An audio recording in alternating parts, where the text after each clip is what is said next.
Oh man. Well.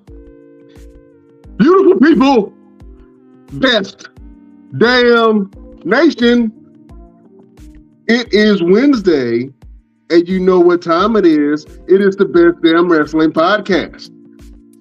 I'm your humble host, Brian Renegade, and with me, I have the best damn crew. First of all, I have to mention the champ in the house. The champ is here. That's right. Officially, Johnny Three Belts. Mr. Everything got all the gold in this thing. He's your mama's favorite wrestler. He can whoop your daddy ass. Mr. Everything, Victor Andrews. You dad gonna right. I can kick your daddy's butt. I beat Gunner. Ladies and gentlemen, I have stepped in the ring with the legend Gunner, also known as Jackson Riker. I beat him for the 1, 2, 3 for the Square Circle Championship Wrestling Heavyweight title. I am now Victor Three Belts, and I'm on my way to belt number 4 when I stepped in the ring with Kerry Morton for the NWA Junior Heavyweight Championship. Man, I'm collecting titles around here. They're gonna call me Mr. T after a while. All the gold and platinum, I'm getting carried. Oh man, you out here like Thanos collecting Infinity Stones and shit. I see Mr. Everything doing your thing, man. Congratulations on your new title win, sir. Are you excited? Man, I'm so excited for this next title match. The news has covered it, the local news. I've heard like a lot of media is going to be there. Of course, you know, the NWA is going to cover it and watch over. So it's going to be, win, lose, or draw, it's going to be a lot of big things coming out of this match. Kerry's one spectacular talent. Of course, you know, his father is Ricky Morton, so he has to be a spectacular talent to come from somebody of a lineage like Ricky Morton. However, he's not Mr. Everything. So Kerry Morton's about to bring everything he got, including whatever his daddy got, to be able to walk out still the NWA Junior Heavyweight Champion if he's going to step in the ring with Mr. Everything. Oh man, he said bring everything you got, your daddy got, your granddaddy, your great grandmama, the whole family. You ready to fight the whole family tree, ain't you? All of them. Robert Gibson too. I'll fight him too. Again, I stepped in the ring with Ricky Morton and Robert Gibson before. I'm sure Kerry's going to be not a pushover, but he ain't going to be too hard to beat either. Oh man, I hear you, Mr. Everything. Well, look, tough talk coming from the champ. Congratulations, sir, on your win. You just adding trophies to the wall.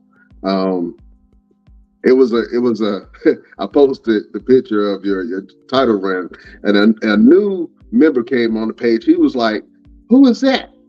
I was like, "That is him." He is him. Simply referred to as him, the man. But congratulations, Mr. Everything, on your win. Let's go to the man, the myth, the legend, the Renaissance man himself. LPZ was happening.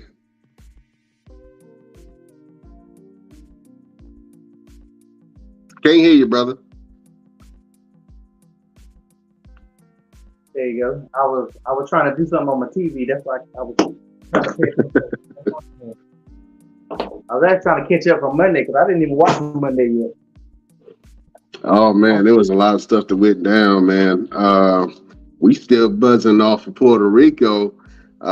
Friends, you know, they had backlash in Puerto Rico. And you know what? Since we already talked about it, let's go ahead and get into it. Beautiful people, you know it's my favorite time of the day. On Wednesdays, we have to do it. It's Hot Topics. First of all, I want to go around and I want you guys to give me a grade on this year's Backlash.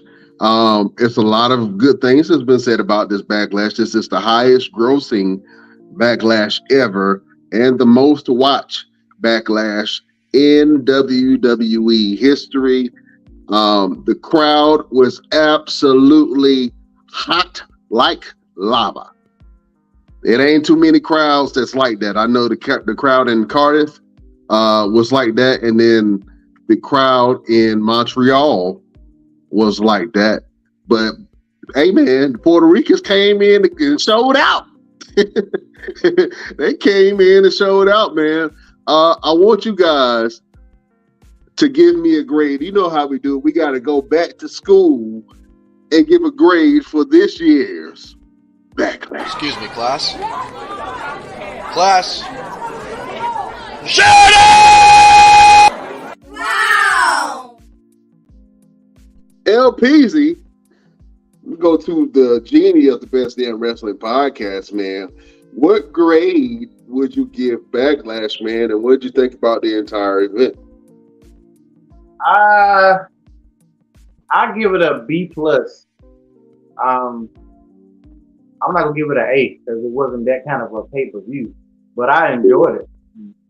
I thought it was a really good pay per view. I wish they put this kind of energy in every pay per view, but that they put in this one, I think they would make all the events better. I know they were going extra because of where it was at and the whole atmosphere and the whole Bad Bunny and all the stuff that they did. But if they did that at every pay per view, man, WWE would officially be back to what it used to be. But yeah, I thought all the matches were pretty good. I didn't care for the triple threat match. It was all right, but it ended how I thought it was going to end. There was nothing spectacular about it. The Brock and Cody match, I tell you, I'm not watching no more Brock Lesnar matches for the rest of the year. If Brock Lesnar got a match, I'm not gonna watch it because his matches always end on some mess, like every time. Like I don't know. I don't even know if that match ended the way it was supposed to end. I don't know if they cut it because of the blood or what was going on with that. But it made me smile the fact that I know Vince was probably backstage having a heart attack. Because of that blood, and there wasn't nothing they could do about it. So I'm glad it didn't stop it and staple his head up and all that. They kept. I don't think they could have stopped it because Cody kept going, and Brock kept going. So I'm pretty sure there was some stuff backstage. I would have loved to be on a fly on the wall. But I think it made that match better. Like it made that match better. That match was not that great. So I definitely say B. Yeah, we'll get into the Cody versus Brock and some of the rest of the matches, man. We had some shockers in there too that I didn't think were going to be good, but ended up being one of those matches that I needed to see. So we'll talk about that in a minute. Let's go to the wrestler of the Best Damn Wrestling Podcast, Mr. Everything. What grade would you give this Backlash, man, and what did you think about the overall event? I would definitely give it an A. Everybody went out there and stepped up their game. Everyone went out there like as if they had something to prove. Shout out to Zelina Vega, who was overwhelmed with emotion, but still kept it together. Went out there with her chancletas. She went out there with the chancletas, man. I popped big for that spot. I would give it a bigger grade had it not been for the finish between Brock and Cody. Like LP said, I don't know if that was changed at last minute because of the blood or whatever, or maybe Brock couldn't see because of that shiner he had on his eye, or what. But I feel like everybody went out there and stepped up. Even the triple threat with Bobby Lashley, Austin Theory, and Bronson Reed. I wasn't excited. I didn't even care that they were having that match. Actually, I didn't even know that match was even going on until they started walking to the ring, and I said, okay, well, I'm going to give me something to eat. And they went out there and got busy too. So I would really have to give this Backlash, this pay-per-view, a really good A. A really good A. Everybody stepped up, and with it being in Puerto Rico, and let's talk about that just for a quick second. When Brian just said how the crowds have become so much bigger in Cardiff, in um, Saudi Arabia, and in Puerto Rico, how they really gave the wrestlers their energy and their admiration and their appreciation. Why can't we do that here? What's going on in the U.S.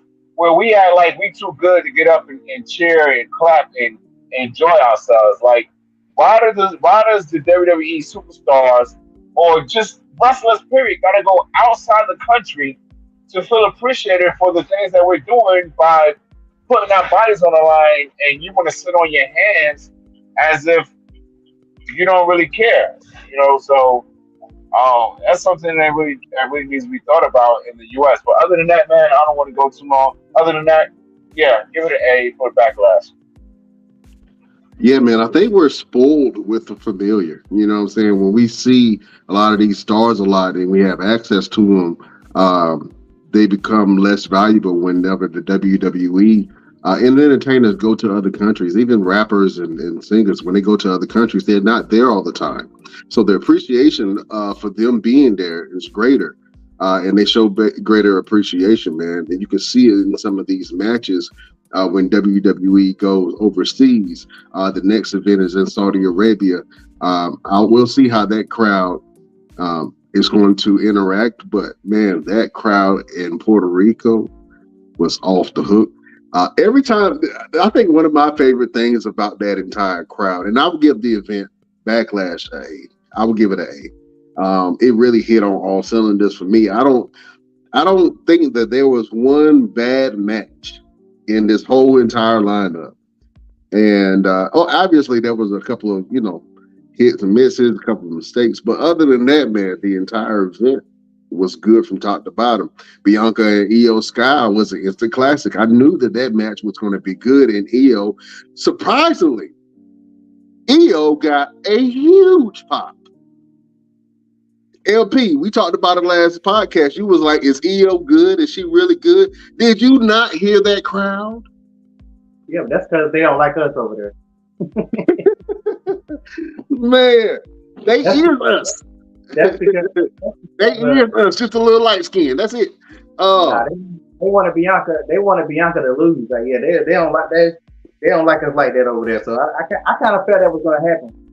I felt like that was going to happen, but I mean, it was good for Io Sky. I think now they're probably going to push her a little bit. So probably she may be the person to beat Bianca. I still don't think she got much of a character. I think she's just Io Sky. Like, they don't really see much of her character, but right. If she gets the belt, how would she? I think we kind of briefly talked about it before. I think sometimes with the belt, it's a little bit more political. Bianca is a great fit because not only is she black, she's very positive, she tours a lot, yada yada yada. But she's had the belt for a while. So if somebody like Io Sky get the belt, she's gonna tour over. I don't think she don't seem to speak English that great. She speaks a little bit, but she's kind of like Asuka. She don't really speak it fluently. So it'll be interesting what they decide to do. That's why I think they keep the belt in certain people's hands now. Like, it's more political than it used to be. I think it's extremely more political than it used to be, and that's why certain people only get the belt versus others. Yeah, I mean, obviously there's some politics to that and businesses too, like who's going to really push the product forward, man. Bianca is definitely a great representative for the WWE. She's probably the biggest babyface on the brand. Men and women alike, she's probably the biggest babyface on the brand. And for her to be as dominant as she has been on Monday Night Raw, and now she's on SmackDown. So I'm interested to see how the SmackDown crowd reacts to that, and if Bianca is going to reinvent herself, or she's still going to be the same, champion that she's been. I know that she has a little criticism about people saying that she's a boring champion, but she's been champion nonetheless, and she's been holding it down for the WWE for a while. But the pop that Io Sky got on Saturday, man, really made me think, hey, man, Io is next in line. And I think that the uppers cannot neglect the fact that Io had a huge pop in that arena, man. And then if they listening to it, Io was feeling herself a little bit. You know, she was taking a little bit of extra time, showing out to the crowds. I'm like, Io, just go ahead and hit your moves. Just go ahead and hit your moves. But overall, I thought that match was really good. What did you think about the Bianca Belair versus Io Sky match, LP? Oh, I thought it was real good. It surprised me because, like I said, I don't know that much about Io Sky, so I didn't think it was going to be a squash match, but I didn't really know what to expect. But I thought the pacing was great. You know, using Bianca's strength versus Io's mobility, and I mean the way they did it was a good match. Like, Damage Control has really been holding that girl back since she's been there. Like, because with Damage Control, I like Damage Control, but I never really gave her. She never did nothing to impress me in these matches. But that really just showed that she's good.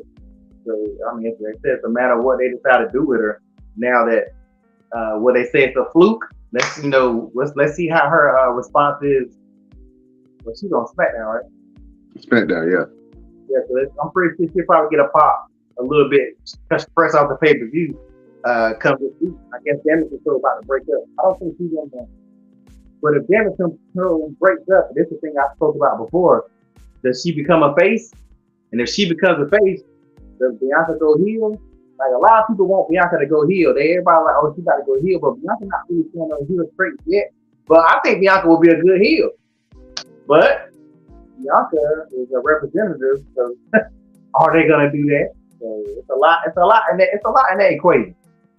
Yeah, it is a lot in that equation, and you alluded to the group Damage Control possibly breaking up during the match.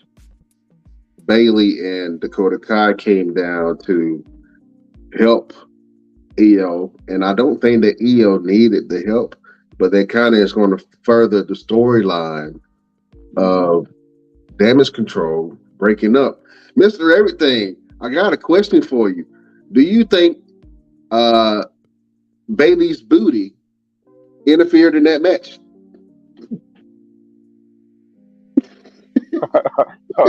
A booty of all things. Booty interfered. Listen, they had this thing where she put Sky in the back of her head, and most people didn't notice it because of the pants that she had on. And people forget that Bayley is she got some Spanish in her blood. So she came out to represent too. I think all of the people who has a little bit of Spanish in them.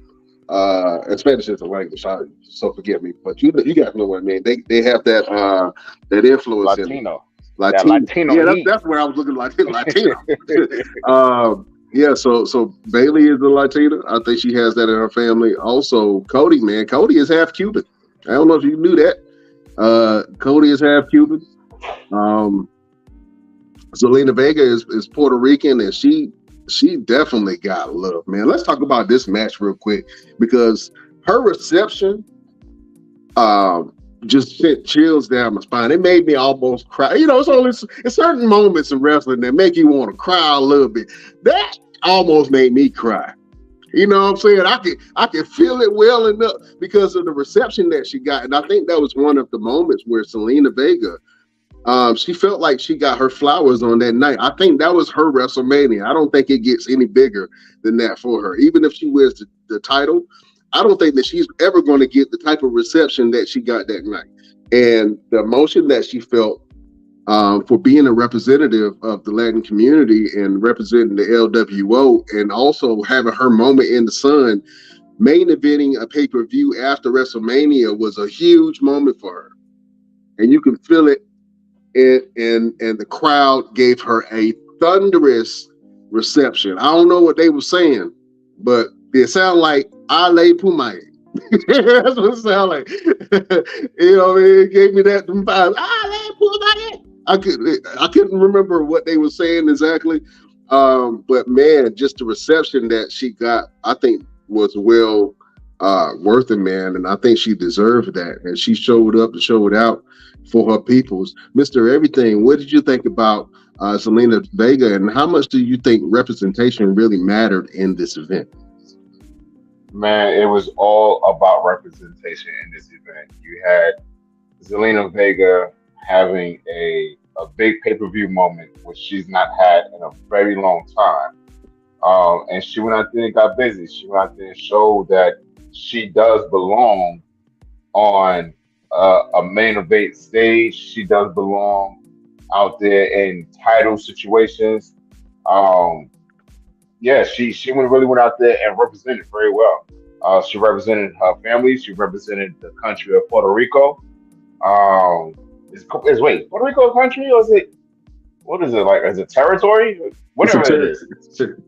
Oh, See, first of all, I got to say this: Puerto Rico is a United States territory. Puerto okay. Rico is America. A lot of people don't. A lot of Puerto Ricans probably don't feel like that if they live on an island. If you live on an island anywhere in the United States territory, you really don't feel American until you come to mainland. A lot of people will tell you that. But Puerto Rico is part of the United States. And for that group to be acknowledged, I mean, they got behind. I mean, the Board of Tourism got behind them. I mean, they really poured everything into this event to be able to not only promote Puerto Rico itself, but also the Puerto Rican talent. And I think this is one of the few events where the identity of being Puerto Rican or a Latin, having that Latin influence was so overwhelming for the whole event. It became part of the identity for the event. You know what I'm saying? Where it like, the event had its own identity.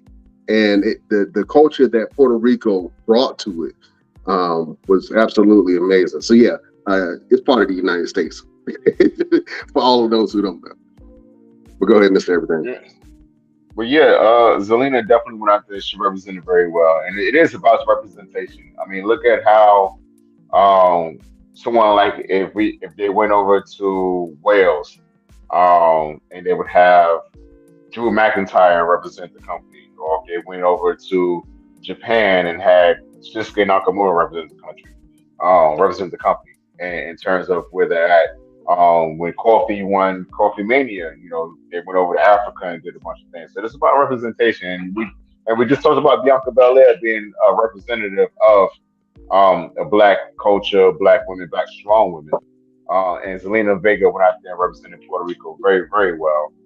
She had an amazing match with Rhea Ripley, which no one actually, I don't think anyone really gave Zelina any credit to really get in there and step in the ring toe to toe with Rhea Ripley. However, we got to think about it.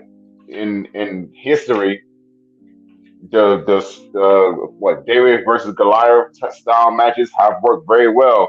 It was Lena coming from LWO, head by Rey Mysterio, who is the biggest little man in ever of professional wrestling. She definitely was the Rey Mysterio of the female division for WWE this past weekend.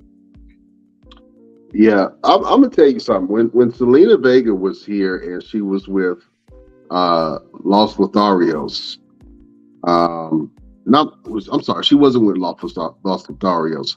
She was with Andrade and Angel Garza, and they were a faction together. And I really liked Zelina's work within there. And then all of a sudden, she got fired amongst a slew of people who were released.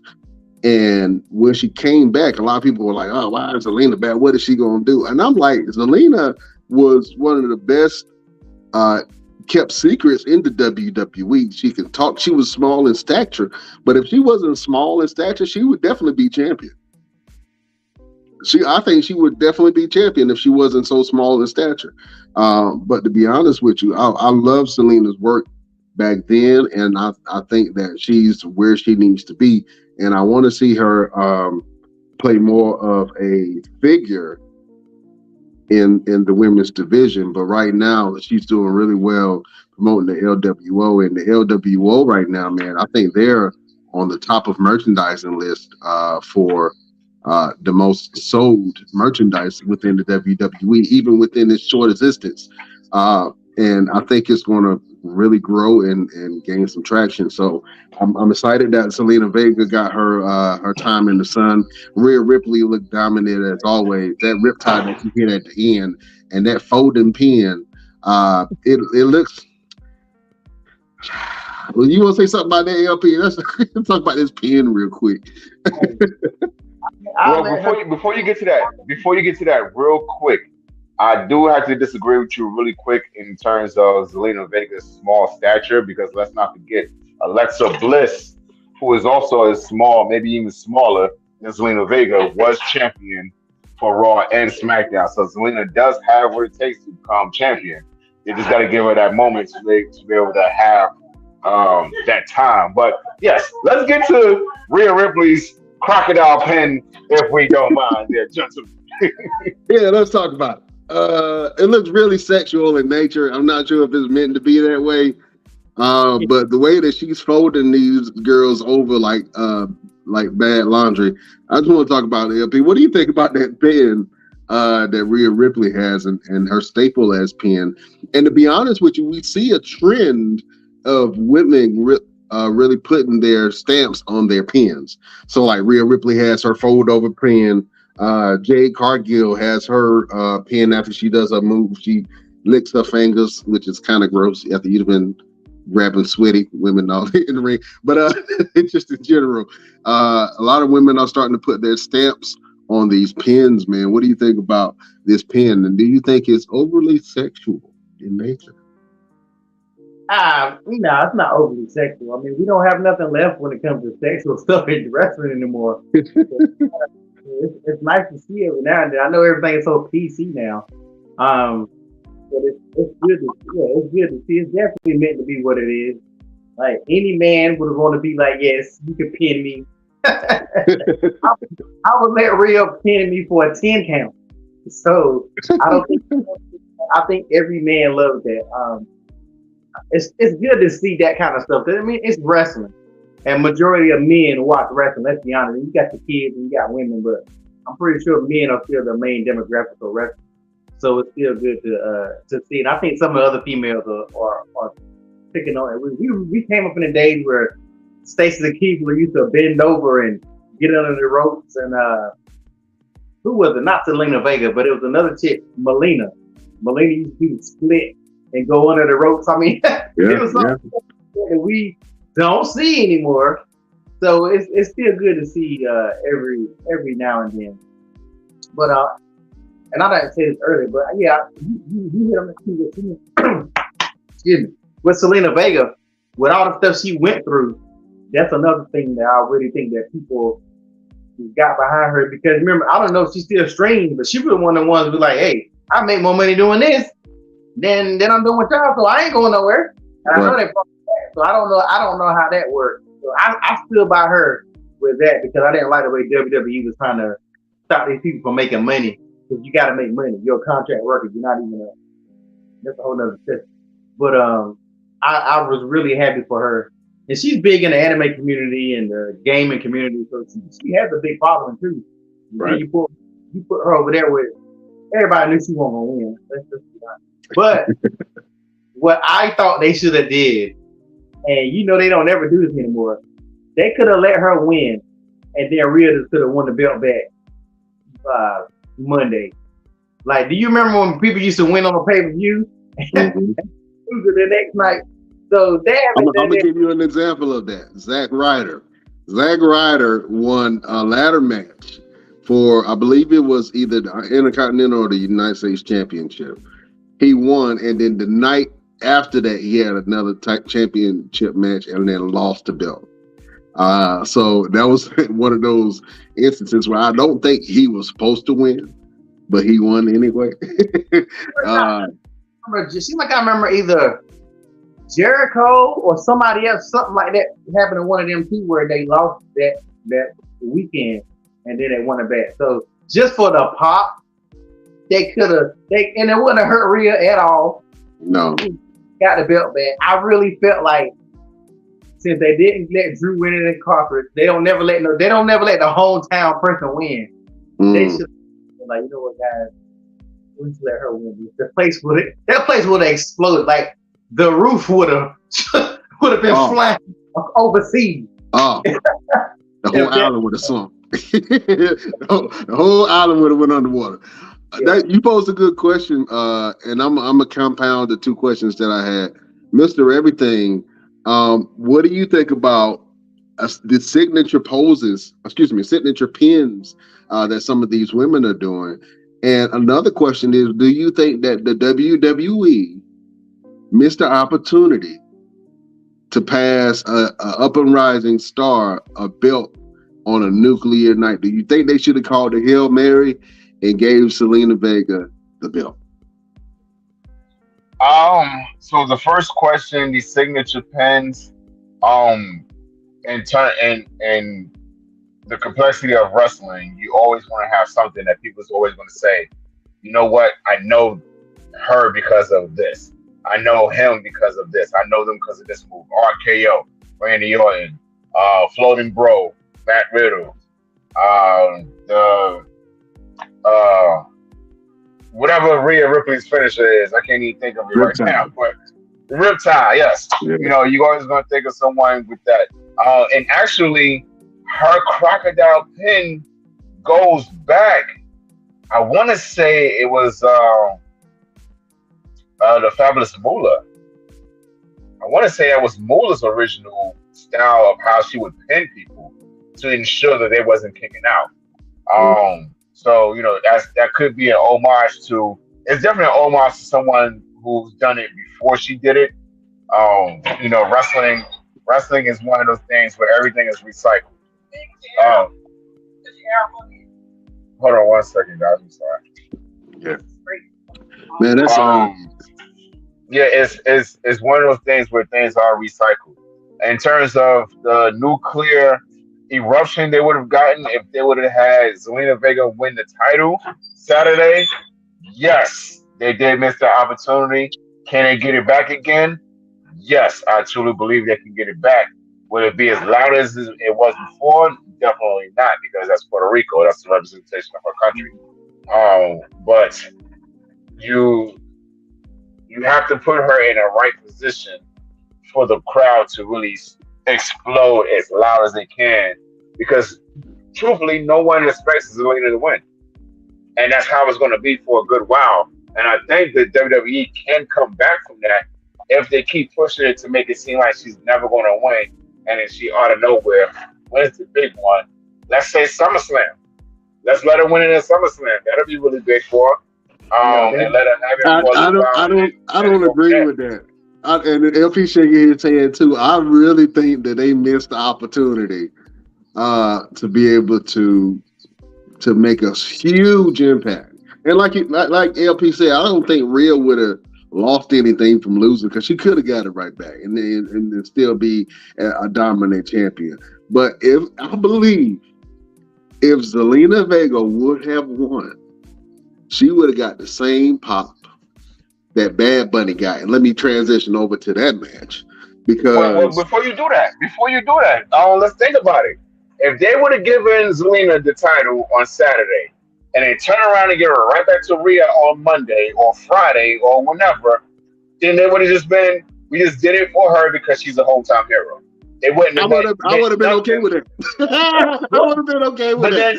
But then you got to think about it long term. You're going to have a lot of people turn on either Zelina, or they're going to turn on WWE. Like, a lot of people would have gotten so pissed off because they would have said, "Oh, you just did it only because she was in Puerto Rico, not because she really worked hard for it, not because she truly deserves it. You only did it because she was in her hometown." If you would have given it to her and let her keep it for a while, then people would have been behind her a lot more. But if you put it on her and take it right back off of her, skip it on her right back to the end of the line, and we would have forgotten about Zelina Vega, and we just be thinking about the LWO, and she'd just be another manager just walking around doing nothing. She's still about to go back to the bottom of Zelina Vega is not about to be a main wrestler right now. Yeah, I think so. Let's calm down. Zelina Vega is going back to what she was doing. She got her moment. That's why I say they could let her have her moment.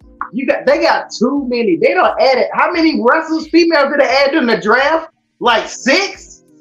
with the women they already have, and you talking about Selena Vega about to get a push? Stop it.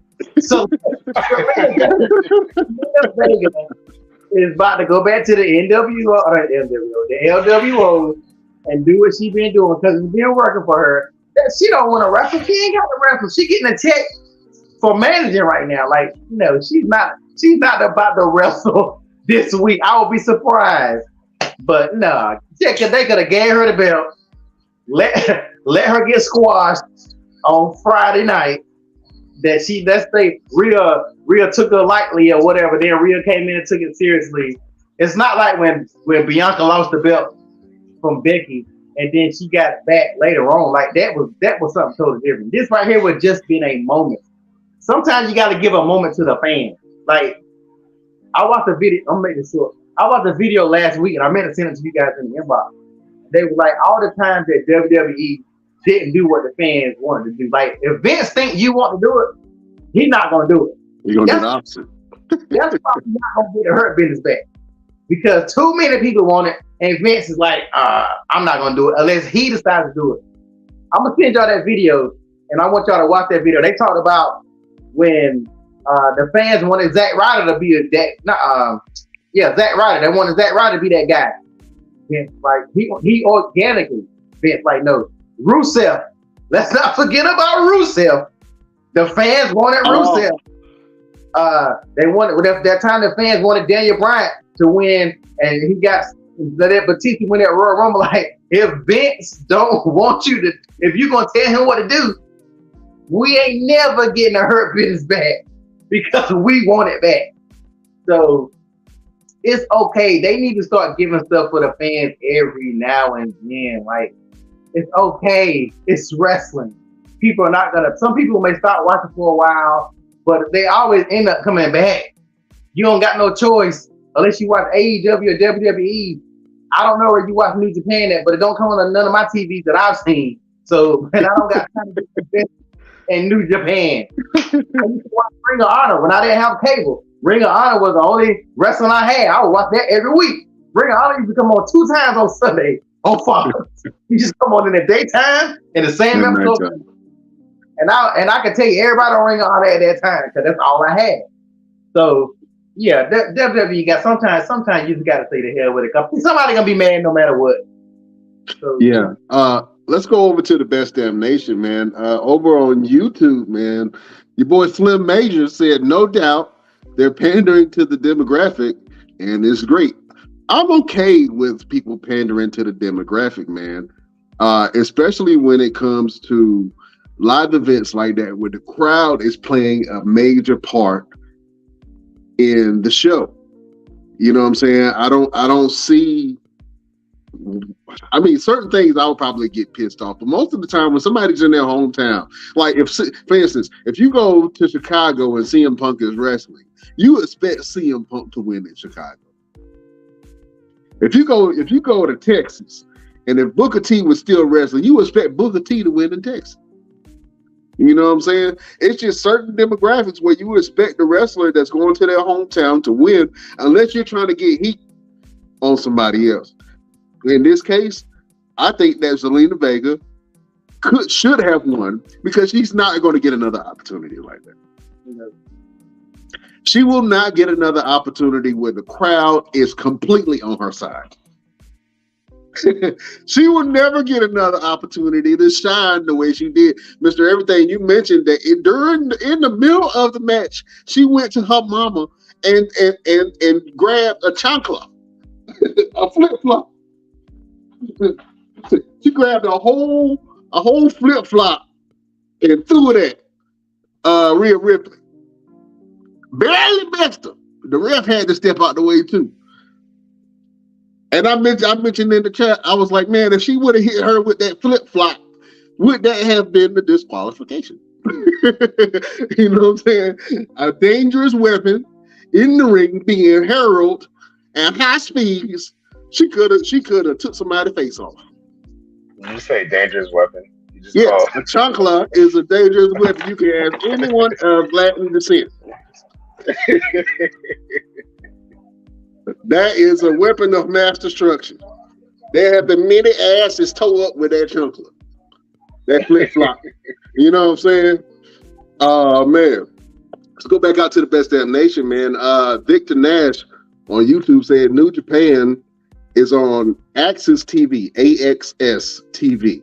I don't have Access TV. I don't even know where to find Access TV. It might be a sports channel or something, probably.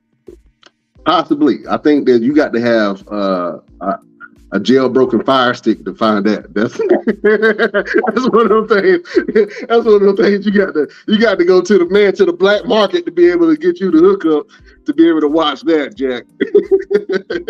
Yeah.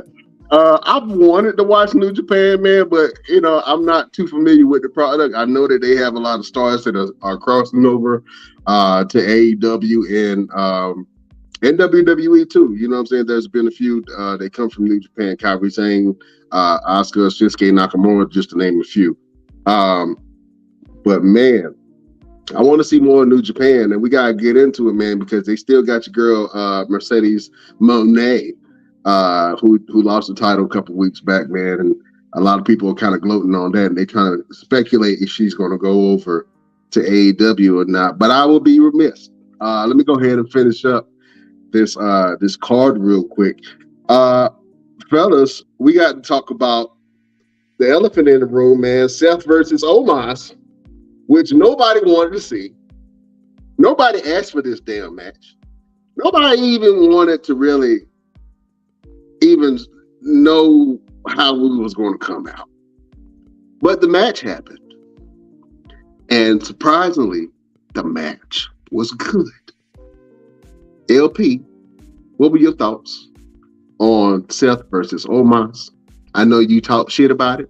I know you always hear it, but we just gotta keep it real, man. But the match was surprisingly good. What did you think about Seth versus Omos?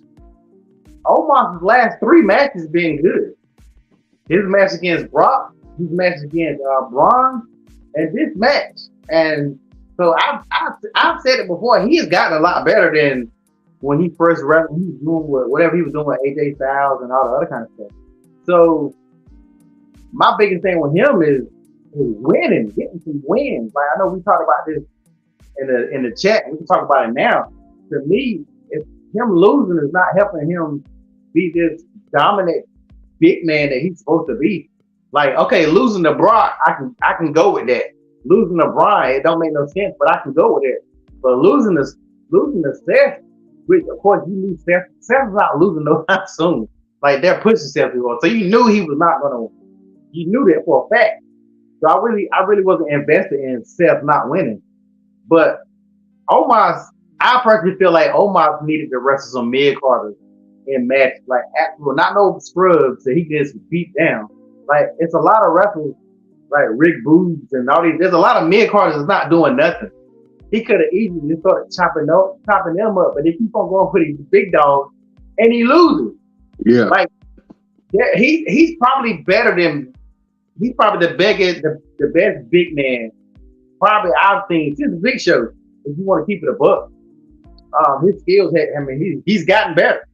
I know Mr. Everything feel like he's about to blow up and stuff like that, and I guess we'll let him talk in a minute. But I just really feel like the route they're going with, like, what is Omos? Who does he challenge next? Like, you just lost. Who's gonna challenge Rey Mysterio? And then he's gonna probably lose then. So it's like, and then MVP not even looking good out of this because it's like, dude, you had Bobby Lashley, top star, and now you walk around with Omos. And I mentioned that as well in the chat. I watched the interview with Big Show, and Big Show said one of the things he hated was when they always bring up his size and how much he weighed. Like, okay, I don't want to be just known for that. And that's all they do with Omos. He gonna put his hands on and show he got big hands and he's 8 foot or however tall he is. 7'4". Yeah. But when? Like when I walk up to Omos and I slap him in his face right now, and I should he probably would murder me. I should be fearful of Omos. He should be smashing these dudes. Like I don't know. I don't like the route that they're going. I want to see who he gonna step up to next. That he just Watch it. He don't challenge Braun and Brock, two of the two biggest. Ain't nobody bigger than them two. Like who else? Nobody else except for Bobby Lashley. You have Indus Sher, who just came up from NXT with your boy Veer and Jinder Mahal, and I can't remember the other guy's name, but they're all pretty big guys. I'm not sure.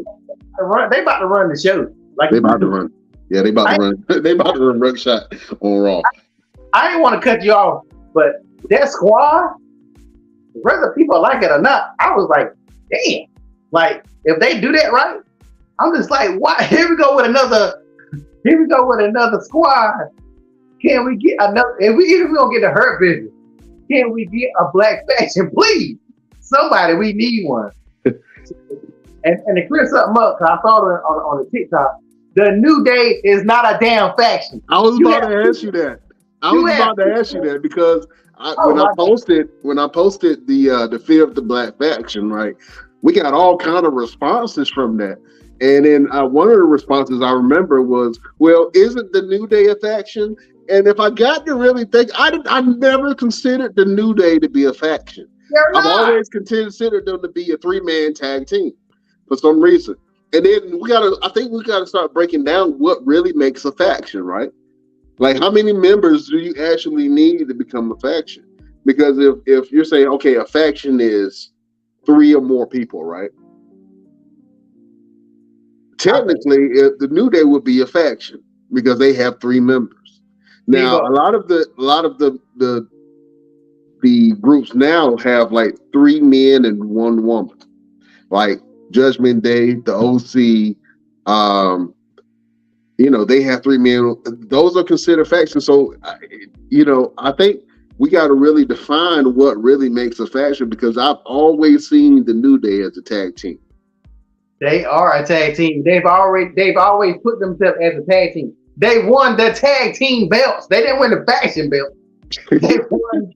That's why, so it's like sometimes people just want to talk, and they probably say the same thing about me. And one guy said, "Oh, you sound like you angry for no reason." Like, what are you talking about? Like, what are you talking about? The New Day has always been, as once they got, I don't know what it was I didn't see the New Day when they first joined up. So I can't go by that. But as a New Day that I know, they are a tag team. The OC is not no damn tag team. Imperial is not no tag team. These are all factions.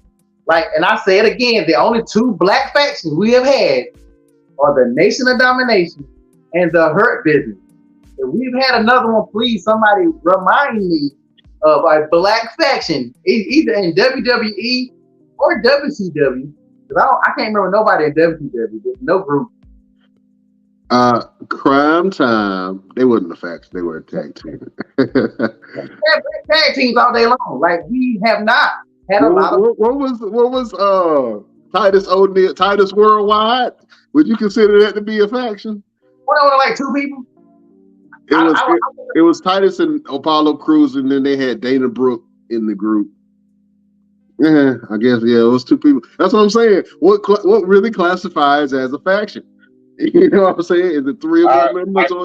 I have it for you guys. Now, it can be 3 or more, but it has to be a situation where one of the members is not involved in a tag match situation. So let's say if you had like you said, Titus Worldwide, Titus and Apollo did tag team stuff, but you also had Dana Brooke who did singles competition stuff.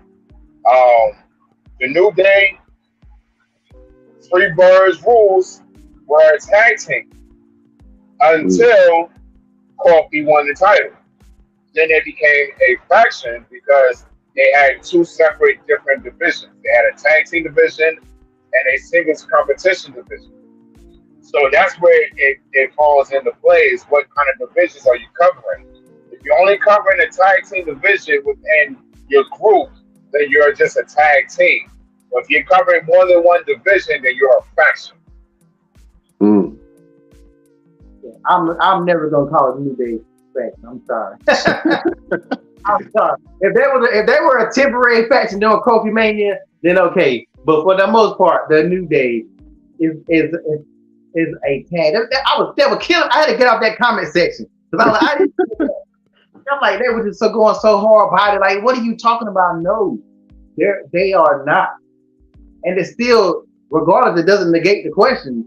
We don't have a black faction. They just added a whatever Jinder Mahal race is. I don't even want to get mixed up. They're Indian. All three of them are Indian. Yeah. So now we got a Indian faction. We got white factions all day. We got LWO. We got a Hispanic faction. It's almost like back in the days when you had what was that one group that broke up and everybody had factions, like Savio Vega and all them. They had their little Spanish faction, the DOA. They had like the bikers. Everybody had their own little squads. Like everybody has. They ain't got it. We don't have an Asian faction yet. That's the only thing we're missing.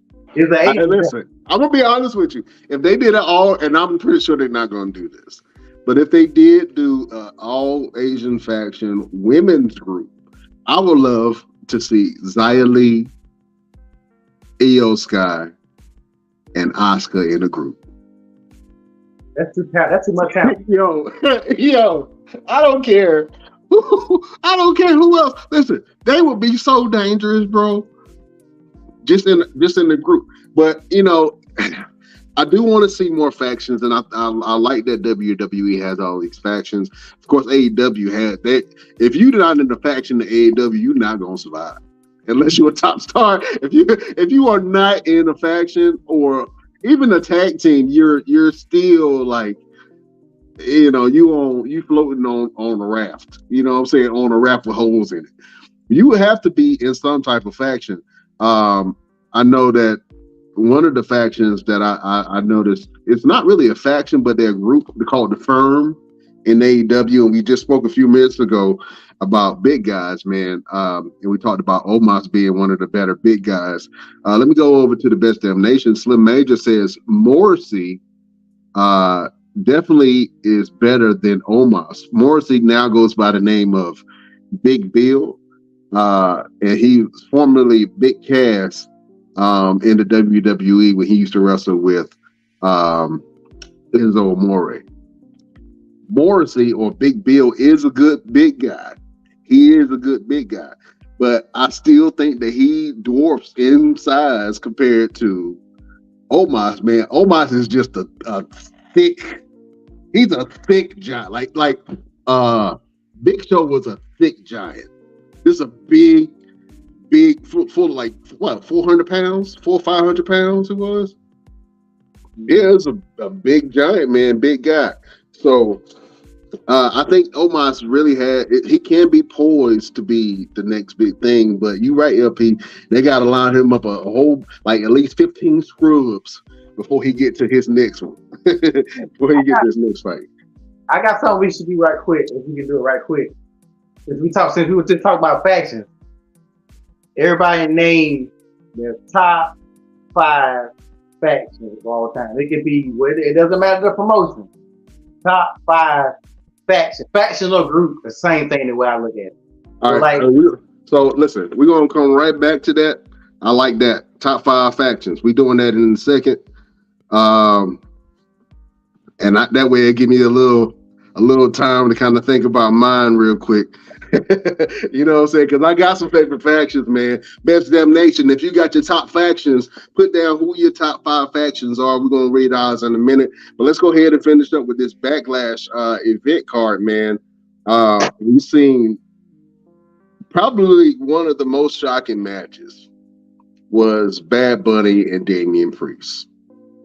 I thought that match had every element in there to make it a great match. Bad Bunny did an amazing job. I know that Damian Priest carried him through that entire match, and the referee helped during that match.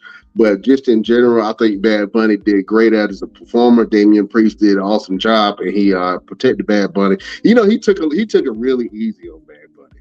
Because I'm sitting here thinking that Damian Priest is going to do all these moves, and he just kept it really simple and allowed Bad Bunny to shine. And that's a mark of a great wrestler. I think that Damian Priest should have some more main event matches, man, because this guy is ready, man. And I think that he's showing the uppers everything that he needs to be able to say, "Hey, I'm your guy coming into this new thing, man." But Bad Bunny put on one hell of a match. His entrance alone was dope as hell. I watched his entrance back like 10 times. And everybody in that crowd knew that song. I ain't never heard of that song until that night. You know what I'm saying? Whenever the whole entire audience starts singing your song, man, you know that you got something special. Bad Bunny came through and he just showed up, man. Almost shades of your boy New Jack a little bit. LP, you saw him with the chains on and bringing the cart to the ring. Little shades of New Jack there. But I want to get your thoughts on this match, man. Let me go, Mr. Everything. What did you think about Damian Priest versus Bad Bunny, and do you think that Bad Bunny did a great job in the ring? Oh yeah, definitely. In fact, I believe Mark Henry put Bad Bunny over so big because he's probably the best celebrity wrestler that we've had in a very long time. And yes, Damian Priest did go out there and show main event class. Let's step in the ring with Bad Bunny taking care of him, making him look just as good as he needed to look in this caliber of match. And let's not forget that Damian Priest is definitely a main event superstar.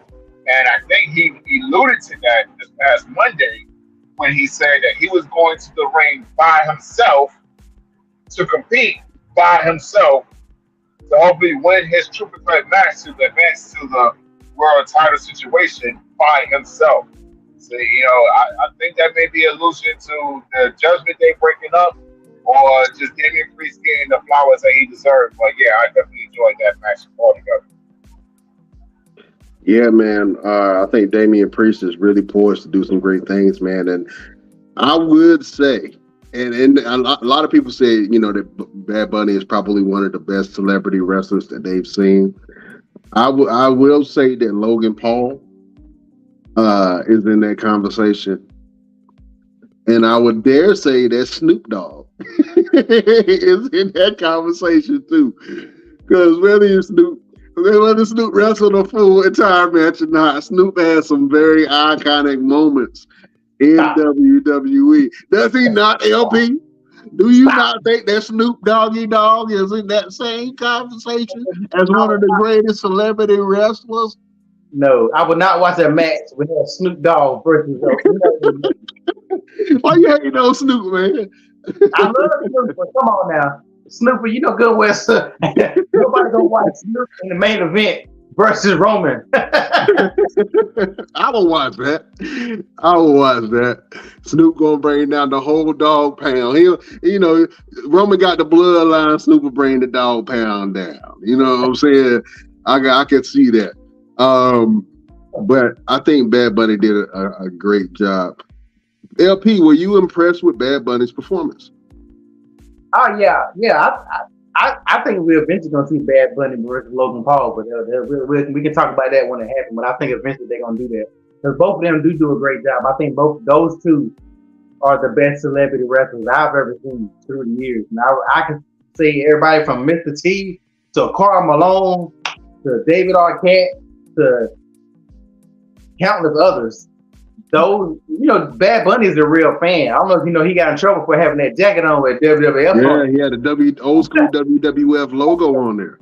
Where he got that on, but that's an old. He might have really had that jacket since he was somebody. That was somebody's jacket. Like that jacket was fire. I don't care what nobody. That jacket was fire, dog. I like that jacket. You can't find no WWF stuff like that. So you can tell that's the difference with Bad Bunny. Like when somebody's a fan. And that's like if we got an opportunity to do something during that scale, we would go crazy and do all we could to make it great because we have grown up with a real fan. It's not just a paycheck for Bad Bunny. Like that's the biggest difference, and you can tell he cares about what he. I was impressed. Like to me, it was no bad parts in that match, and he too. I'm glad they kept it a street fight and not a wrestling match.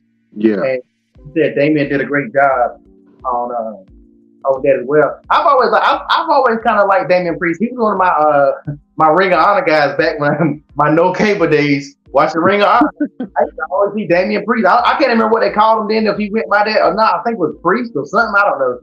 But I remember him back then, and I was like, this dude is gonna outgrow this show. And then eventually he was gone, and I guess that's when he started making his moves. Same thing with KO. But yeah, it definitely was a great pay per view. It should have been a main event. I don't care nobody say that should have been the main event. I agree with you there. I think that the end of that match, I mean the whole entire match, it felt like the main event itself. You had some notable legends in that match that showed up to help Bad Bunny. First of all, Rey Mysterio came out to help after Judgment Day came and started jumping on Bad Bunny. Rey Mysterio came out to help, and then all of a sudden the music hits, and Carlito comes down to the ring. If you guys are not familiar with Carlito is a WWE legend. He's most famous for his eating. He would eat an apple and then he would spit in the faces of people he didn't think was cool. So the whole thing, he would bite into an apple and spit into somebody's face. That was his claim to fame, man. But Carlito came out to the ring and to a huge pop. Absolute huge pop. And then after they came to the ring, I think they started heading up to the ring, and then Savio Vega came out. Man, I ain't seen this guy since I was a kid. You know what I'm saying? I haven't seen him since I was a kid. For him to come out and the fans definitely gave them flowers. I love moments like this where old school wrestlers come back and the fans still show their appreciation and love for them. And I don't know if they were anywhere else, I don't think that they would have got that same type of reception and love. Yeah. I don't think so. Carlito got a big pop when he came back that Royal Rumble. Royal Rumble, yeah, he did. And Carlito is huge. You know, side note, he's gonna be wrestling. I think it's this weekend coming up, but I thought it was gonna be last weekend because in Selma. He gonna be right here, and I don't know if it's Harrison or somewhere. He is a wrestling pay per view. He's the main person on the flyer. So when I saw him Saturday, I was like, "Damn, did he fly to down there? He gonna come back?" But it's this coming up weekend because I've been seeing the flyer, and I was like, "Oh snap, Carlito!" But Carlito is freaking huge. Carlito's a lot of apples. Yeah, he ate a lot of apples. A lot of Granny Smith apples. I'll definitely see that. He's definitely going to be there this Saturday at the Harrison Gym in Selma, North Carolina. So anybody in the Best Damn Nation is going to be in North Carolina this weekend. He will be there for the DCW event. Bell time is at 7 o'clock. He is stepping in the ring with a good friend of mine named Zuka King, who is a phenomenal talent, phenomenal wrestler, independent guy, and I did pop big when I saw Carlito on the pay-per-view because I was like, okay, I thought the same thing you did, LP. It's okay, well, is he still coming next week? that's one hell of a payday to go from one end of the earth to the other. And, you know, Puerto Rico is not that far, but in terms of what you're doing in the scale of WWE and an independent show, that's two different spectrums, brother.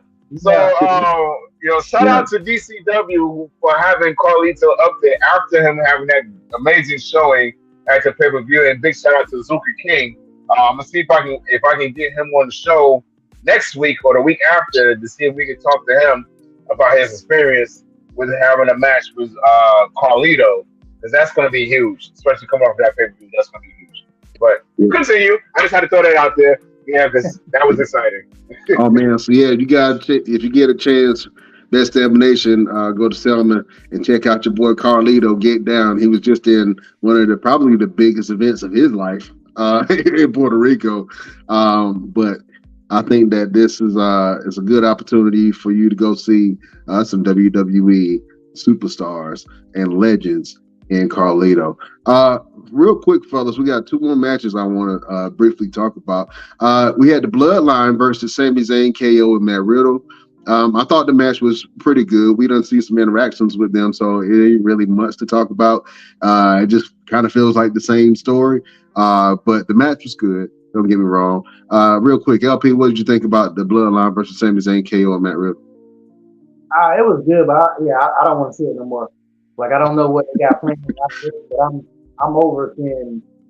I think the story is shifting now because of what happened, and I hope that's what they're doing.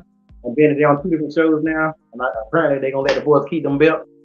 So yeah, I want to see somebody else different kind of opportunities and the Bloodline stuff to go in whatever the rest looks like. So it's just everything probably alluded it going towards Jay getting that belt.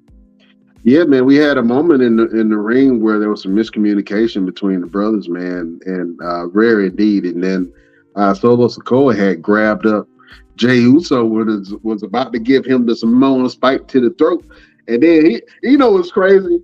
At first, you thought it was maybe it was his mistake. He grabbed the wrong person, but he sat there and stared at Jay for a little bit. Yeah, and then he caught back even more. He was still staring at him. So it made you think, okay, this is some animosity because he should have let him go as soon as he realized, hey, that's my brother. My bad, bro. Let's go ahead and get back to this match. He didn't do that. He looked at him like, I'll jab your ass in the throat right now. Say something else. I'll jab you right in the throat. I thought he was going to do it. Man, but this shows a little distinction. A little dysfunction within the Bloodline, man. I thought that the match overall told a really good story. And it's going to progress the Bloodline storyline moving forward. But the match, like I said, we've seen it a couple of times, so it wasn't that exciting. But some of the storyline that unfolded within the match was absolutely great. Mr. Everything, what did you think about the Bloodline versus Sami Zayn, KO, and Matt Riddle? Again, amazing match. All 6 men went out there and got busy, but it is about the storyline, about the Bloodline. It's no more than that. It has nothing to do with the match itself. I think it just kind of closes out the story between KO, Sami Zayn, and the Usos. Especially with KO and Sami Zayn getting into a really good match with Imperium on Monday. But the biggest story of that thing was the whole Solo and Jey Uso thing. And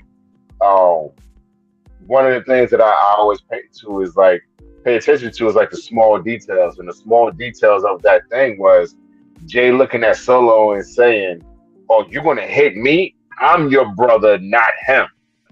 And I think a lot of people were thinking he was saying not him in terms of Sami Zayn, but he's actually talking about Roman Reigns. If you really think about it, he's really talking about Roman Reigns. He's not talking about nobody else because he's like, I'm your brother, not him. So if anything, you should be defending me. You should be having my back.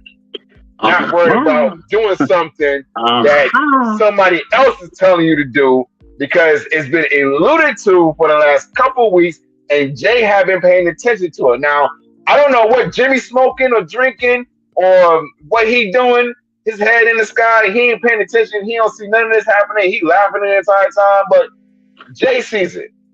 Yeah. Jay sees it. And they can play it off as Jay being, what's the word I'm looking for? Paranoid, with the whole Sami Zayn, turning on them or whatever, and him putting trust in somebody. But I don't think it's so much as they can play that all they want, but it's not paranoia. It's Jay sees the writings on the wall. No matter how it's trying to be played out, no matter who says what, he sees what Sami Zayn is talking about, and he's starting to see it a lot more. And it's all going to come to a head this Friday, if not at least by next week, to where we're going to start seeing some things kind of unfold. And I would like to say that Solo is going to strike. Solo's going to strike this Friday. And I can see that happening. Whether it be, and I honestly don't think he's going to strike Jay. I think he's going to strike Jimmy. I think that's where it's going to start unfolding. and then Jimmy's going to defend Solo and say it was a mistake. But Jay's going to be like, no, it won't no mistake. Because, yeah, a lot of that's going to play. Man, I can talk about that for days and days and days. We don't got the time. But that small spot, that small detail, I'm your brother, not him. Watch how that plays out, and let's see where this is going to go. You put a little bug in my ear because I didn't even think about that. He might have been saying, "Hey, you're my brother. You're my actual blood brother. Our cousin is just our cousin. Why you listening to our cousin when I'm your brother?" I can see him saying that, but I didn't catch that at first. I thought he probably was talking about Sami Zayn. But you make a lot of sense.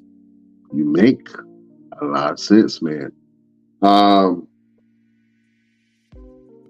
Man, that's pretty big. Let's go ahead and talk about this Brock versus Cody backlash.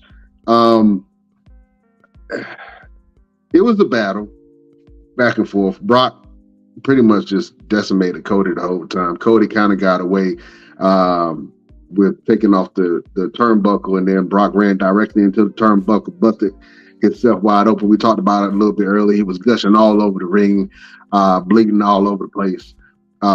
Ultimately, Cody snuck out the win with a pin, one of them sneaky pins, pin Brock Lesnar 1, 2, 3.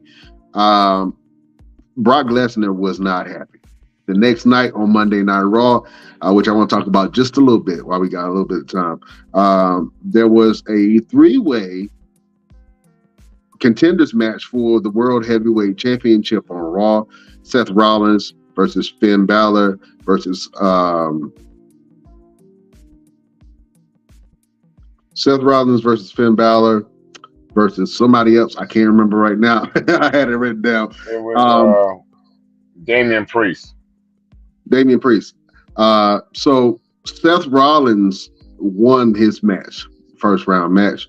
The second match was Finn Balor, Cody, and The Miz, which it was Cody.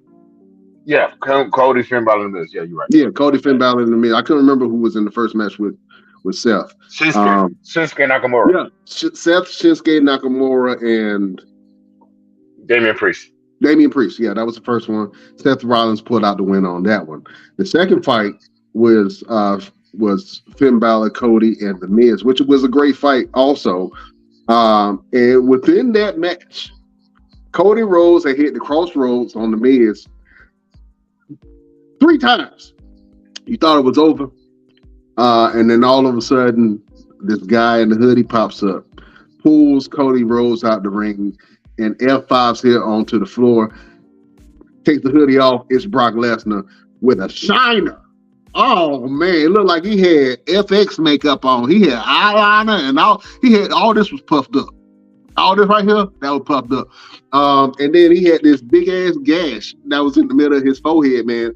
That had dried up, man. It looked pretty bad. He had staples and stitches all in that thing. And then Brock took Cody and F5'd him through the table, grabbed Cody by the face, and said, "Hey, I want to fight." I don't know why that scared me. I don't know why when Brock Lesnar grabbed Cody by his lifeless face and he said, "I want to fight." That scared me a little bit. Lil P came out. I don't know what this match for Night of Champions is going to be between Brock and Cody, other than a fight. And if I'm going to be honest with you, if I'm a wrestler and I know that Brock Lesnar is the real deal, the last thing that I want to do is get into a real fight with Brock Lesnar. The last time we seen Brock Lesnar get into a real shoot fight with somebody was when he fought Cain Velasquez and put him in a Kimura lock and almost broke his arm. That's the last time we seen Brock in a shoot fight. You know what I'm saying? It was like, you don't know what's going on. This ain't a wrestling fight. This is a real fight with real knuckles. Somebody gonna bleed for real. The odds are not in Cody's favor for that. The odds are not in Cody's favor for that whole thing. So we're gonna see a Night of Champions, man. Cody versus Brock Lesnar. That was very interesting. Real quick, let me round out Monday Night Raw real quick. One of the one of the things that I did see in the match was Rhea Ripley versus Dana Brooke. Now we haven't seen Dana Brooke for a long time, and I know I've been a long time criticizer of Dana Brooke. And she always wants an opportunity. That's my favorite word. I got another opportunity to get my ass whooped, and that's exactly what happened. Rhea Ripley decimated Dana Brooke and then put her in the submission mode. Now, Dana Brooke don't have nobody to help her. She's in the middle of the ring. The ref ain't helping. Ref just trying to let her to ring the bell. And then Natalya's music hits. Now, the thing that pissed me off, if you're going to go and help somebody, Mr. Everything, what's the proper thing to do when you see somebody in help, that needs help, they're getting their ass whooped, and you're coming down to the ring to help them, right? What is the proper etiquette for you to do in that emergency moment? Run, right? Run! You run! I know. She should have took them heels off and took off down that aisle like she was Little Nate at WrestleMania, trying to get that last 1, 2, 3. Run, woman! I didn't get that. Natalya gingerly walked, slow as hell, from the top of the ring all the way to the bottom. I don't know if she was friends with the girl, but she was getting her ass whooped. Now, the whole time that she's walking down to the ring, Rhea Ripley still has the submission move on. You know what I'm saying? She still has, it was about it seemed like it was a good 3 minutes before she got to the top of the rope. Always 3 minutes is a long time to be in the submission mode. I don't know if you ever been in a submission move before, but every second counts. She gingerly walked her ass with them high heels all the way to the ring and acted like she was a real threat to Rhea Ripley. I hated that whole moment, and I think I hated the moment even more when Dana Brooke was coming down to the ring and she was getting handshakes from the fans, and then she tried to get one fan to give her some dap or a handshake, and the fan left her hanging. The little boy just left her hanging. She was like, don't worry about it. I got it. It's gonna take my dap away. I don't know. That was a weird moment to me. And I think that Natalya is poised to be Rhea Ripley's next challenger, but we'll see how that plays out, man. I don't know how that whole thing is going. This is a great time. I honestly, real quick, I honestly think that they were trying to make Natalya look menacing, but it was killed the moment she got in the ring because Rhea didn't go anywhere. She stood there, and they just looked at each other with no type of. Rhea looked at her like, "You're in the ring, so what? What are you gonna do?" And she just stood there like, "Oh, I'm not gonna do anything. I just want you to let you know I was here, And they got some extra salad and catering if you want some." Exactly. That's the vibe I got. But exactly. Man, I wish I would be getting jumped by somebody and then my homeboy walk across the street. You know what I'm saying? Like, nigga, you better come. Hey, man, you better bring your ass over here and help me fight these dudes off. You gonna sit here? You see this dude choking me? You gonna gingerly walk across the street? Yeah, we ain't friends no more after that. That's the last word. Real quick, fellas, let's go over to the Best Damn Nation, man. LP, we're gonna go ahead and get into your top 5 factions in a second. Let me read some of this. We got Victor Nash off of YouTube, man. Top five factions that he has is number 5, the Nation of Domination. Number 4, the Dungeon of Doom. I don't remember Dungeon of Doom. I remember Legion of Doom. Dungeon of Doom is Kevin Sullivan. He had Ming the he had a squad now. He had a killer squad. Jimmy Hart. Okay. Yeah, that was a WCW thing. Oh, I do. Okay, there is a WCW. Okay, I do remember Dungeon of Doom. Okay, all right, that's good. The House of Black, which is a newer faction, and they are very dominant in AEW. The Freebirds, which are legendary, and the Four Horsemen. Man, that's a strong Strong 5 factions, Mr. Nash. I like that. Let's go down. Mr. Everything, Mama Everything is on the chat, man. She said, hey guys. Well, hey mama, what's happening? What's going on, Mama Everything? We'll see you on Friday. Can't wait to see you. Oh man, you know we love every time Mama Everything come and show us some love, man. Let's see, we got some more. Facebook, Shirley Guthrie. Hey, wrestling family. Well, what's up, Mama? Cody's receipt from Backlash, he owed Brock. He said that's called Cody's receipt that from Backlash that he owed Brock. Yeah. Brock definitely got some. He got 2 receipts. He got the puffy eye and he got the stitches and staples in the middle of his forehead that was inadvertently caused by Cody Rhodes. Yeah, if you're going to receipt anybody, that's the best way to do it. Mr. Everything, would you say that was a good receipt, the way Cody lumped up Brock? Yeah, man, that was one hell of a receipt, actually.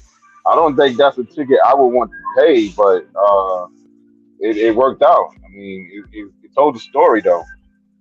Let me ask you a question. Have you ever gave a wrestler a receipt, like a real stiff receipt?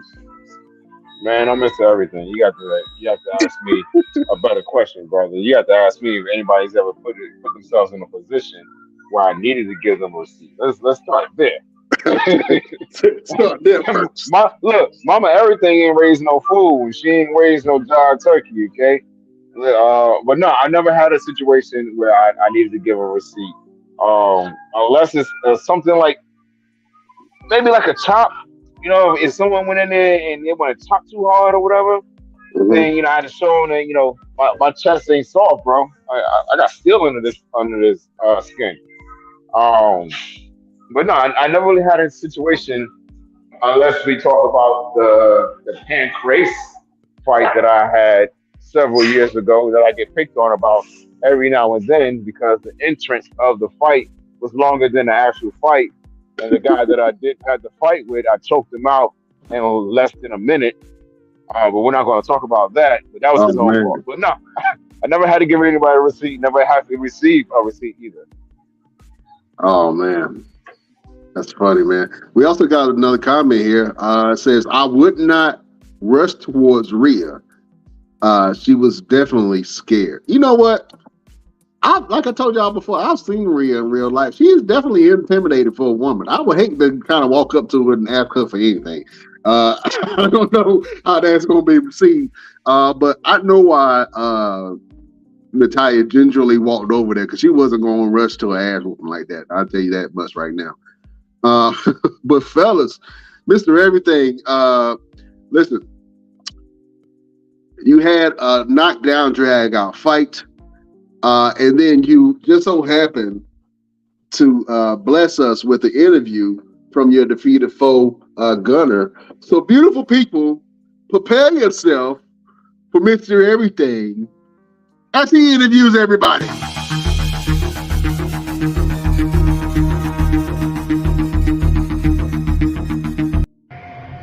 Ladies and gentlemen, at the Best Damn Wrestling Podcast, this is your boy, Mr. Everything, and I just went to battle with this legendary superstar, this man of God, this soldier of arms.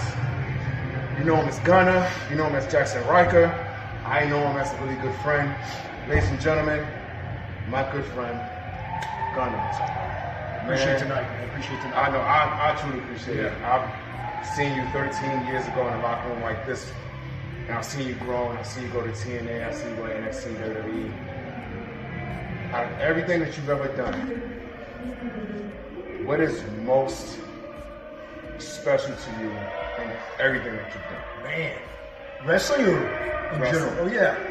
Oh boy, man, that's a lot of memories. For me, one that can stand out, I think, is and I've said it before on many shows.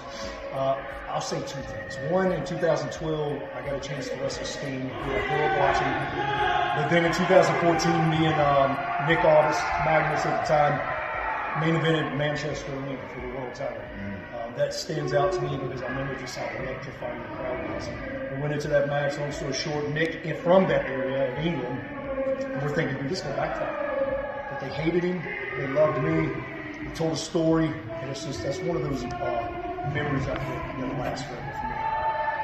So I've got many, but that's a standout. That's a standout. Yeah.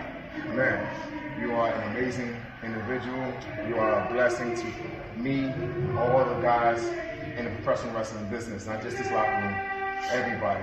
And I humbly thank you so much. Appreciate you all. So, ladies and gentlemen, Gunner, Mr. Everything, back to you guys at the Best Damn Wrestling Podcast. Oh man, I don't know if I would have talked to you after you whooped my ass, man. I would have. I think I would have drug your ass on camera a little bit. You know what I'm saying? But that was a great interview with Gunner, formerly of the WWE. Man, talk about that interview and that match real quick. Man, it was by far one of the most special moments I've had in professional wrestling. Mainly because, like I said, I've known him for about 13 years off and on. You know, we would see each other in the locker room, speak, hold a small conversation. But this past Friday was the most we've talked in a very long time, and we truly got to know each other. And Gunner is actually hanging up the boots in the next couple of months. So I am one of his very last matches. I think he said his last match is happening this August. And after that, he's going into law enforcement. So definitely want to put our prayers and cover that man and his next endeavor. But that match, man, we went out there. The crowd was split, of course, because it's a new town I've never been to before. It's a new company that just started up. And we both had to go out there and get them to get behind us as individuals. I had to get them to get behind me as a babyface. And Gunner, of course, it is a no-brainer. It's easy. Unless he goes out there and tells them to, lick his boots or something, it was no-brainer that the fans was going to cheer for him. So we had the entire crowd split in between the two of us, which can be hard to do for a lot of guys, but we went out there and worked it the best way we knew how, as professionals we knew how. Again, I walked away with the win as the new SEC heavyweight champion, but I couldn't have gotten a better match and a better showing and a better opportunity to become champion than with Gunner. So I thank him so much. We actually exchanged phone numbers, said to keep in contact, so I'm definitely going to do that. So be on the lookout, ladies and gentlemen. We may be able to get him on the show live to be able to come up and talk about his career and things he got coming up in the near future.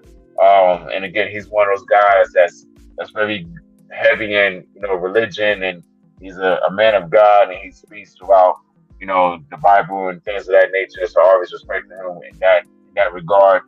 And yeah, man, I mean, listen, and as you guys can tell, I don't know if you was watching, that's a big dude, bro. That's a hefty dude.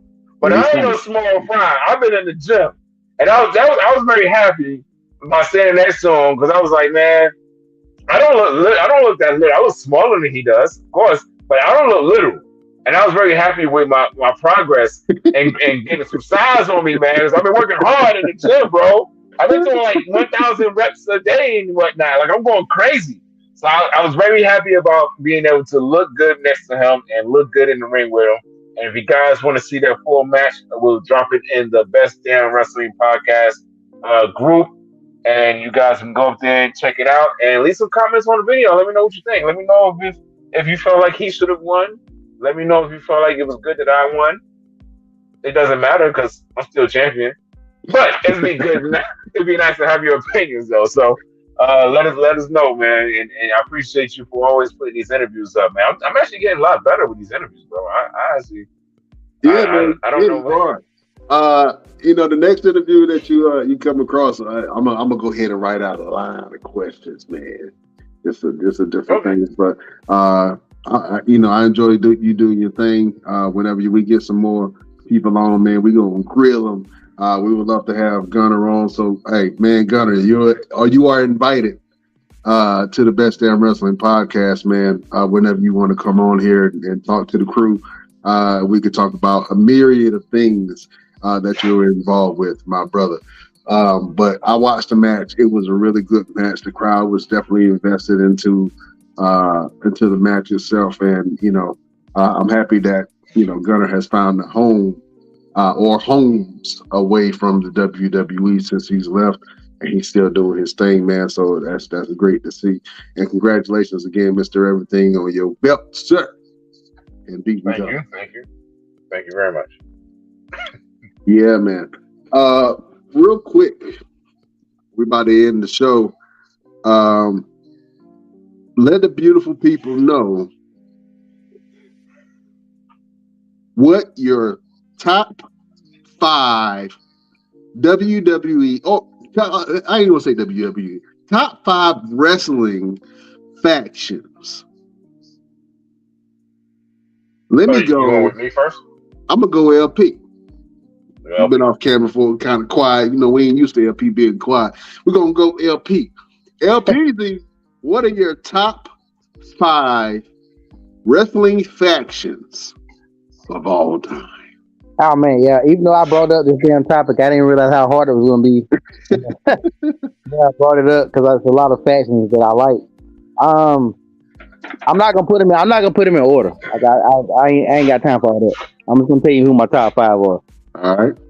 I gotta start with the 4 Horsemen. I mean, I think everybody should have the 4 Horsemen in their list. 4 Horsemen in general. I'm not even going to say which version of 4 Horsemen, but I'm just gonna say the 4 Horsemen.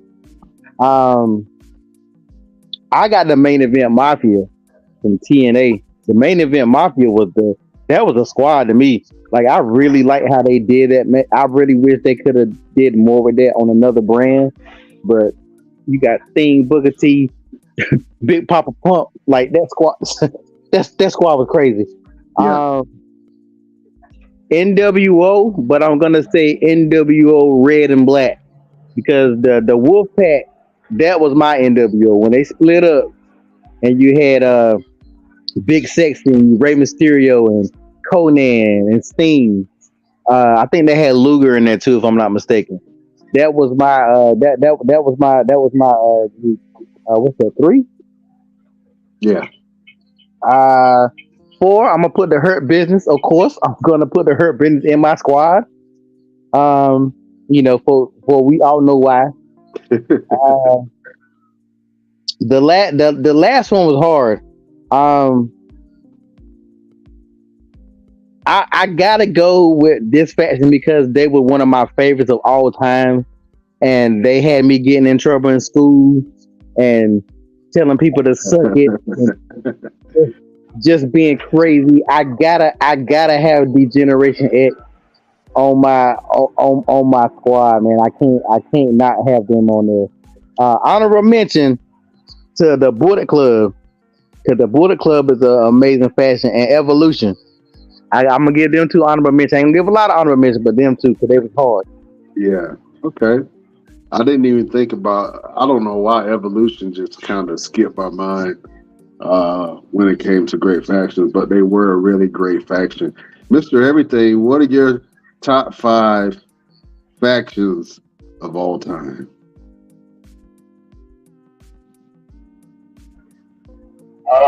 Let's see.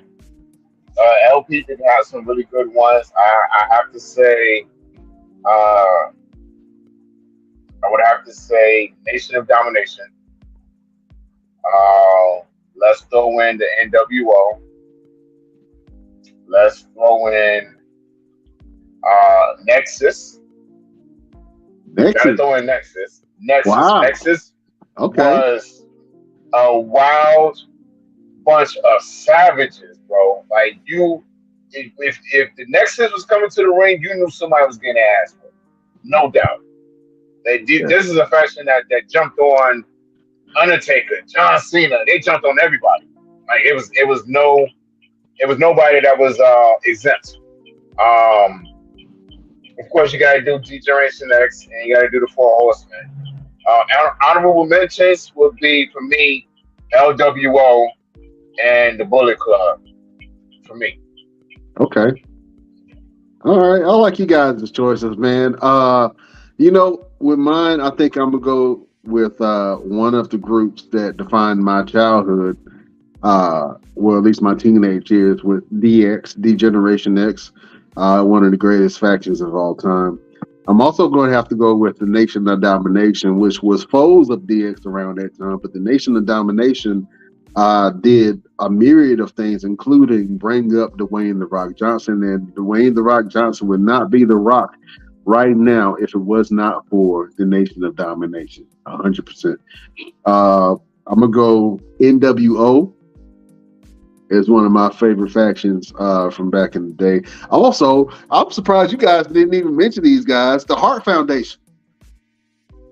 You guys don't show love for the Hart Foundation? Yeah. Oh wow. Yeah, you're right. That is it's a lot. Woo! Boy, some fans gonna be mad at y'all. Man, the Hart Foundation. And then I have to show acknowledgement to the Bloodline, fellas. The Bloodline is one of the greatest factions in the last, I will say, 20 years. Yeah, I mean, yeah, I thought of the Bloodline too, but I can't. Same reason why I didn't pick the Shield. Honorable mentions for me is the Hurt Business and the Shield. The Shield is honorable mention for one of the greatest factions with Dean Ambrose, Seth Rollins, and Roman Reigns. And obviously, there's a lot more other factions out there that we did not even come close to naming. But just in general, man, these are some. I think that we all have a little bit of identity, wrestling identity from some of these factions. But DX and the Nation of Domination definitely left a mark on me. And the Hart Foundation were just real wrestlers, man. And I loved everything they stood for. And of course, I can't believe I forgot the Hart Foundation. We the ones. The Bloodline, fellas, you got to put the Bloodline in there as one of the greatest factions of all time. I would have to say that. Real quick, one of they didn't get a chance to really do nothing like they should, but I think they could have even rivaled the NWO, and that was the ministry of the corporate ministry. When they combined the ministry and the corporation, that didn't make no damn sense. They had everybody was in the corporate ministry. They had 50 people. I don't remember the corporate ministry, but I do remember the Ministry of Darkness with the Undertaker leading. And that's when he had Farouk and Bradshaw as the APA, the Acolyte Protection Agency. That was a great faction too. Yeah, but when they added the corporation, you added Triple H, you added Big Boss Man. Cold. Yeah, they had too much. They had too much power. It was too much. Man, see, I forgot about that. See, we're gonna have to go back and look at some of these great factions. But beautiful people, if you want to go to the Best Damn Nation page, man, and post some of your top 5 factions of all time, I'm gonna put a post up, and you guys can comment, share, like, and subscribe to everything that we got going on. Fellas, it has been a great show. Let the beautiful people know what you got going on and where can they find you, Mr. Everything. Of course, you already know I'm always got some wrestling going on. I still have my men's health and fitness competition going on. I am in 9th place right now overall. They're eliminating anybody that's not in the top 20 tomorrow. So I'm still gonna be in the running for the next set of eliminations. But I need a win. We need this win. Best Damn Nation. We need this win. There's so many different things that I can do and for my career and to help elevate others with their career if I win this competition. So if you can go, we'll put that in the Best Damn group. So you guys can go up there. You can vote for free every day, once a day.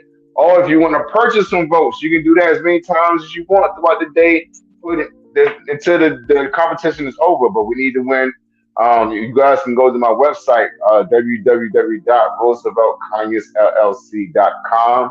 That is www.rooseveltconyers.llc.com. And I've got a bunch of wrestling shows coming up. Of course, like I mentioned earlier before, the title match against Kerry Morton for the NWA Junior Heavyweight Championship. And I've got something coming up June 2nd.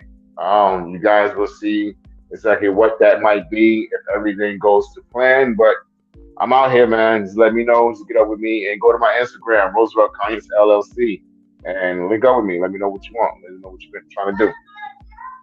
All right. If you guys want to check out more of what Mr. Everything got going on, you can visit his social media pages or you can visit ours, and I'm going to give it to you guys in a minute. I know we got some people on YouTube saying, we can't find you guys on Facebook, Instagram, Twitter, Twitch. We got you in a minute. I'm going to let you guys know where you can find the Best Damn Wrestling Podcast, both in Radio Land and on your social medias.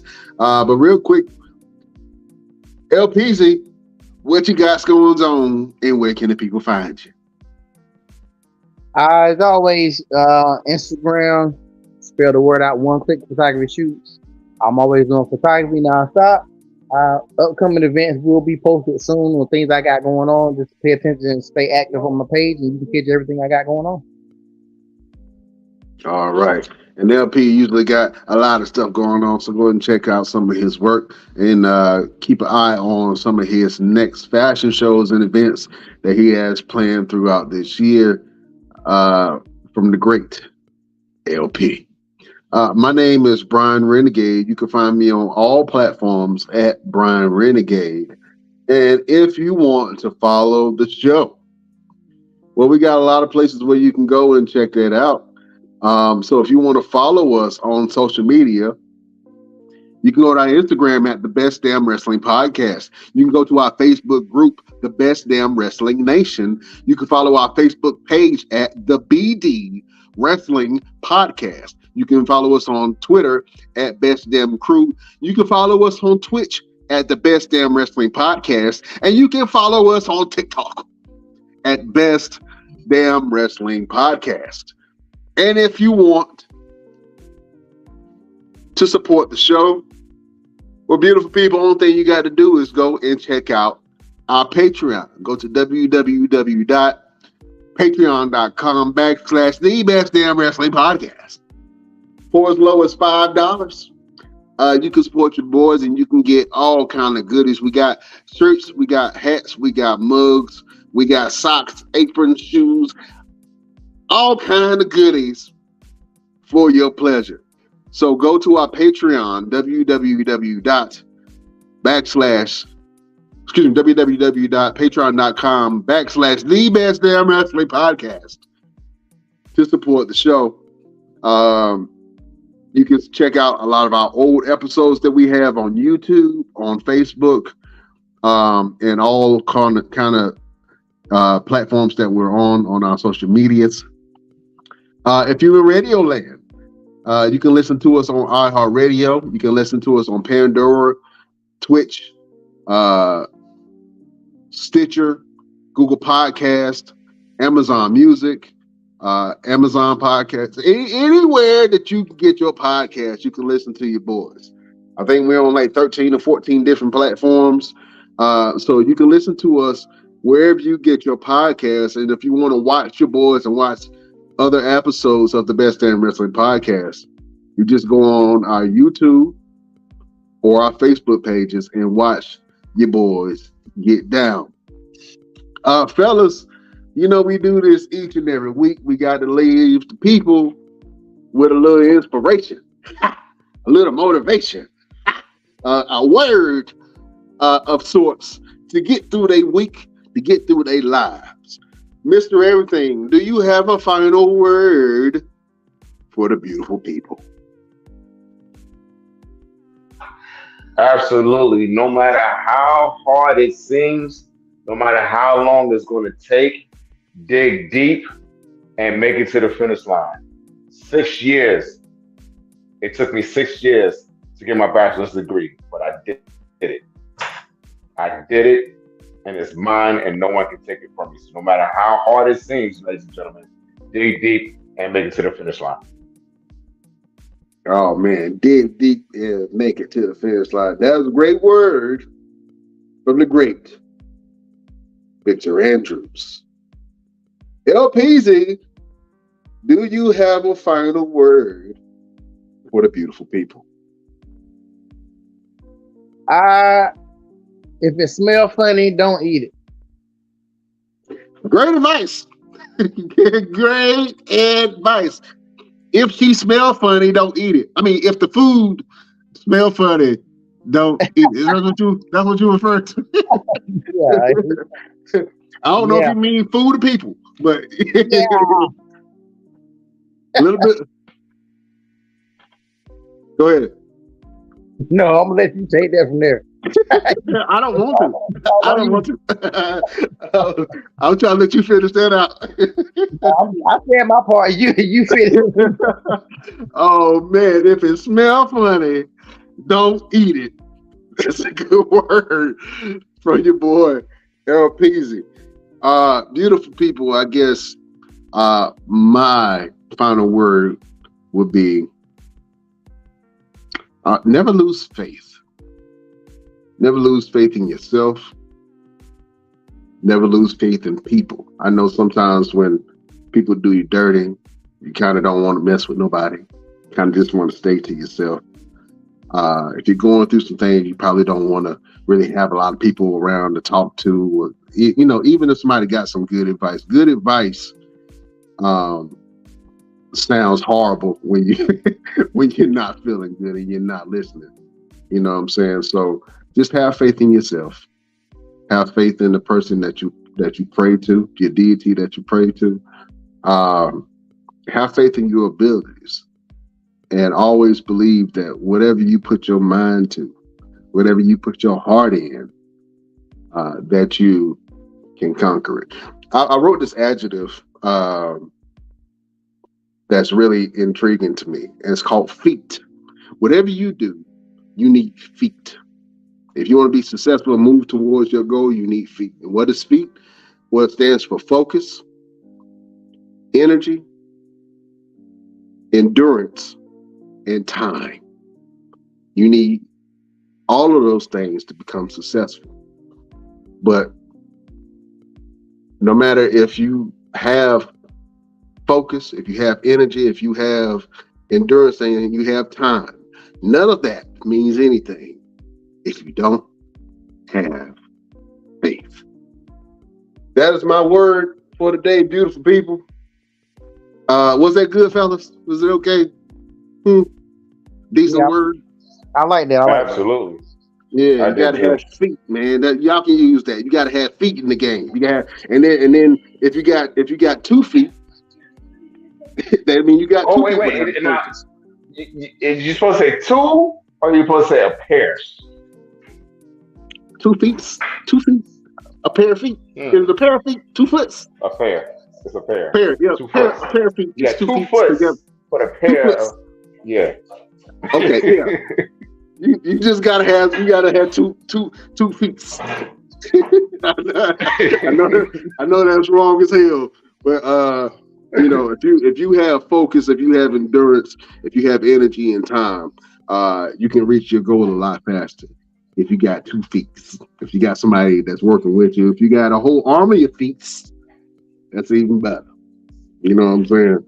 But that's a beautiful word for your boy, Brian Renegade. Listen, it's been a great show. Thank you for joining us. We will see you guys next week. Like, comment, share, and subscribe to the Best Damn Wrestling Podcast on all of our platforms. Beautiful people, we bid you adieu.